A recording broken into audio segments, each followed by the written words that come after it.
Hello छात्रों, मैं सूरज जी सूर्या और आप देख रहे हैं अपना यूट्यूब चैनल SRJ मैथमेटिक्स। तो छात्रों, पिछले क्लास में हम लोग 6.1 से कुछ प्रश्नों को डील किए थे, लेकिन आज के क्लास में हम लोग 6.1 एक्सरसाइज 6.1 से नंबर 2 के सवालों को प्रश्नों को डील करेंगे। तो आइए आज का क्लास की शुरुआत करते हैं। लेकिन छात्रों, आप हमारे चैनल को सब्सक्राइब और वीडियो को शेयर जरूर करें। तो छात्रों, आइए आज के क्लास को स्टार्ट करते हैं, शुरू करते हैं। तो exercise 6.1, write the minors and cofactors. Minors और कोफैक्टर्स को लिखें ऑफ ईच एलिमेंट, प्रत्येक एलिमेंट को, ऑफ सेकेंड कॉलम, दूसरे कॉलम के, इन द फॉलोइंग डिटर्मिनेंट्स, जो डिटर्मिनेंट्स आगे दिया है, एंड इवैल्यूएट देम, और इसे हल करें, यानी इसका आंसर भी निकालना है, इसे इवैल्यूएट भी करना है। तो नंबर 2 में अनेक सवाल हैं, तो मैंने पहला सवाल लिया है। तो आइए आप इसे स्थिरतापूर्वक शांति से समझने की कोशिश करें। तो आइए क्लास को स्टार्ट करते हैं। सवाल जो कहता है, प्रश्न जो कहता है, वह माइनर और कोफैक्टर लिखने कहता है ऑफ ईच एलिमेंट, प्रत्येक एलिमेंट का, of second column, second column के एलिमेंट का माइनर्स और कोफैक्टर्स लिखने कहता है। तो आइए राइट द माइनर्स, माइनर्स को लिखें। तो पिछले क्लास में हमने आपको समझाया था कि माइनर्स को एम से सूचित करते हैं।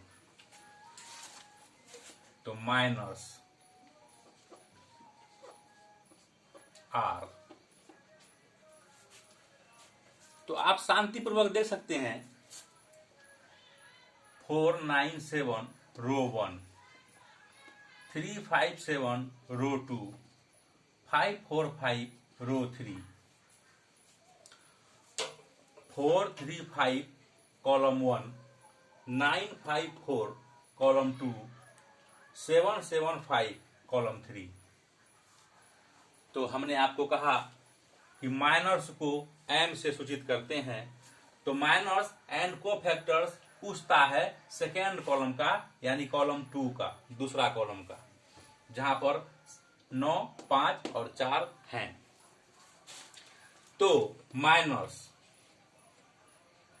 ऑफ 9 और एम, पहला रो 1, दूसरा कॉलम 2। तो हम या डायरेक्टली लिख सकते हैं माइनर्स ऑफ 9 या एम, यानी minors first row 2 second column, यानी फर्स्ट रो सेकेंड कॉलम में जो है वो कौन है, 9 है। तो आइए इसे सिर्फ संकेत के रूप में लेते हैं M12।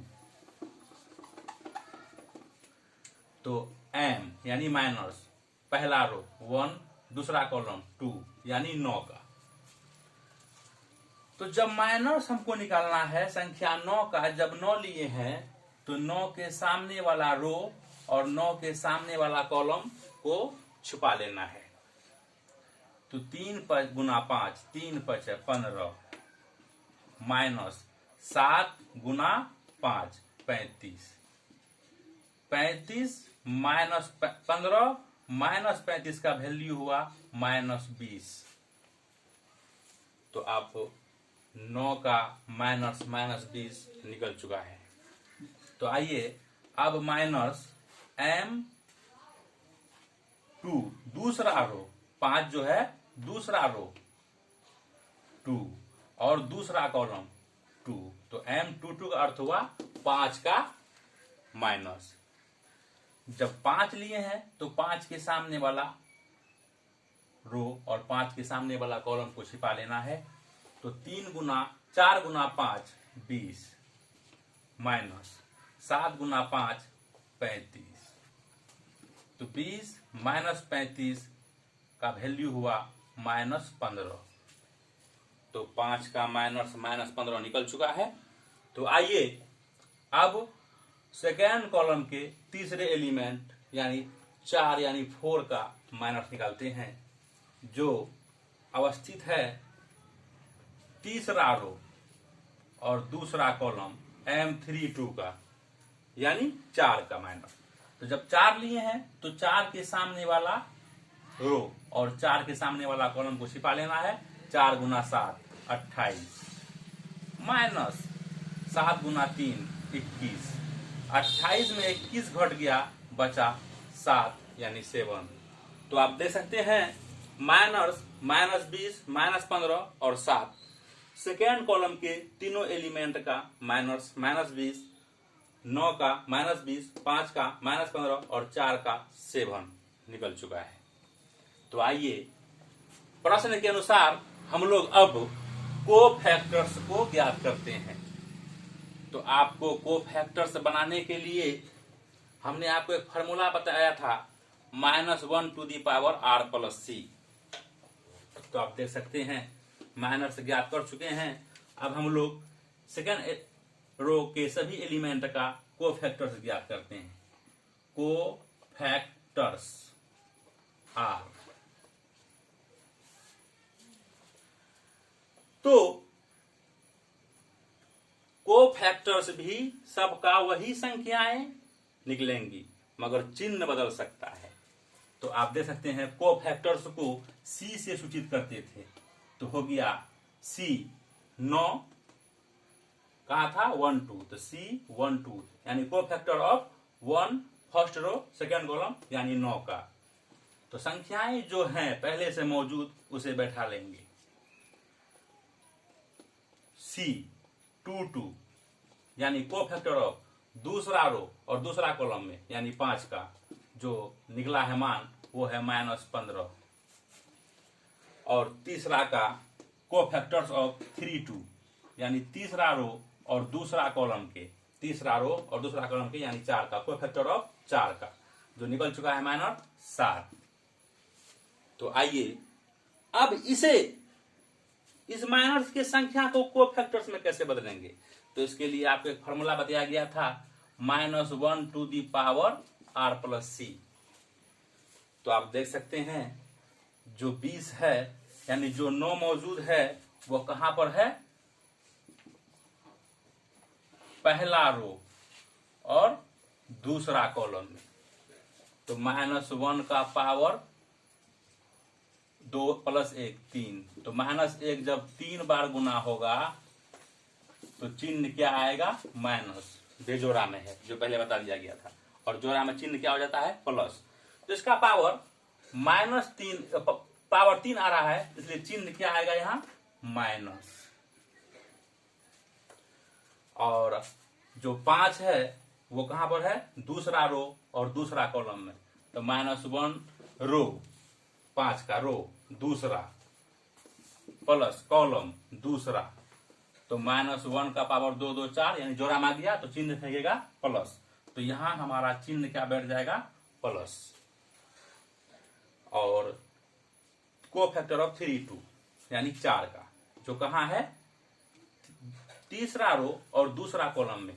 तो -1 का पावर r+c, तो r तीसरा प्लस c यानी कॉलम दूसरा, तो -1 का पावर +5। तो आप देख सकते हैं -5 1 जब 5 बार यानी बेजोड़ा में आएगा तो चिन्ह फेंकेगा माइनस। तो यहां हमारा चिन्ह आ जाएगा माइनस। तो आप देखिए minus minus plus 20 plus minus -15 minus plus -7। तो आप देख सकते हैं स्थिरता पूर्वक माइनस निकल चुका है सेकेंड कॉलम के सभी एलिमेंट का, और कोफैक्टर्स भी निकल चुका है सेकेंड कॉलम के सभी एलिमेंट का। तो हमने सवाल के अनुसार, प्रश्न के अनुसार write the minors and cofactors, minors और कोफैक्टर्स लिखे हैं ऑफ इच एलिमेंट, सभी एलिमेंट के ऑफ सेकेंड कॉलम का। तो माइनर्स और कोफैक्टर्स लिख दिया है। तो अब कहता है इवेल्यूट देम, अब इसे हल करें। तो आइए,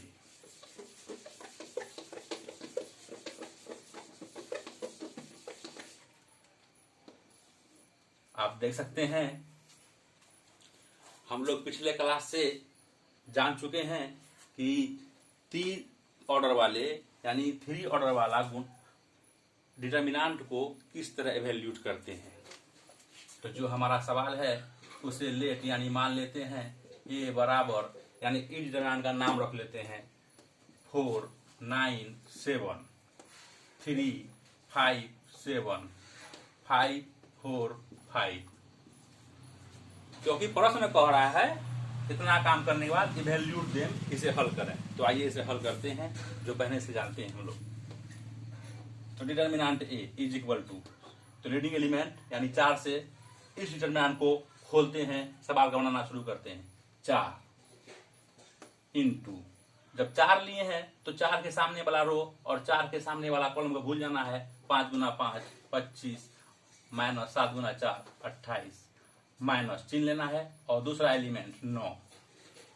जब 9 लिए हैं तो 9 के सामने वाला रो और 9 के सामने वाला कॉलम को भूल जाना है। 3 गुना 5 15 माइनस 7 गुना 5 35 प्लस 7।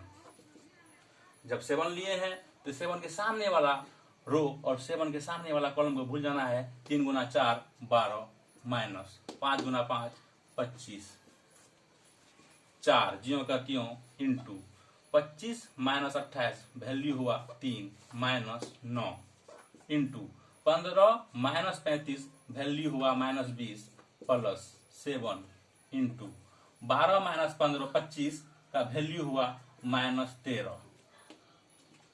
तो 4 ज्यों का त्यों इंटू भगाइए गुना लाइए 3 माइनस 9 ज्यों का त्यों इंटू भगाइए गुना लाइए माइनस 20 प्लस 7 ज्यों का त्यों इंटू भगाइए गुना लाइए माइनस 13।